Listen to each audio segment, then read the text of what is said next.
Today we are going to fit one of these Ryco crankcase ventilation kits. It sits in between your crankcase pressure relief valve and the intake. All the unwanted engine gunk passing through your internal filter and the oil and water particles drain into the Ryco separator's sump instead of going back into the engine's intake. Ryco makes a direct fitment kit for many four-wheel drives, but if you don't have one available for your four-wheel drive, then you can purchase the universal Ryco RCC351K kit. After a quick trip to the shops, we'll have all the parts we need to install this into the engine bay. Remember, this work should only be carried out by a qualified mechanic.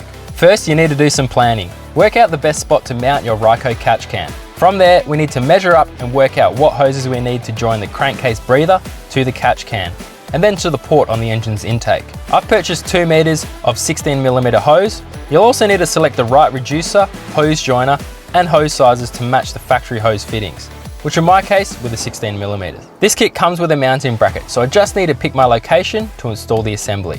In some cases, you may need to make a different bracket to suit your vehicle, like we've done here. As for tools, I'll need a sharp blade for cutting hoses to size, and general hand tools for the install. Right, I've done my planning, have my parts, and it's now time to install the Ryco Catch Can. As you can see, I have assembled my bracket and mounted the supplied Ryco bracket to it. Now it's time to position and mount it in the engine bay. Before fitting the catch can, you'll need to install the drain hose. Start by removing the drain plug from the bottom of the catch can.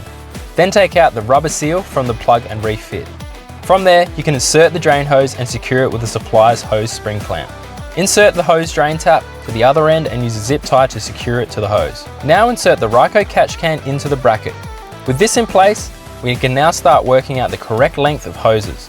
Be sure to provide some slack in the hose and allow for engine movement. Okay, I've measured and cut my hose to the crankcase vent port, plumbed it in and secured it with new hose clamps. Now I need to attach it to the bottom catch can port using this reducer, hose joiner and new hose clamps. Now onto the top hose. Select the right reducer and joiner and secure the pipe to the catch can like so.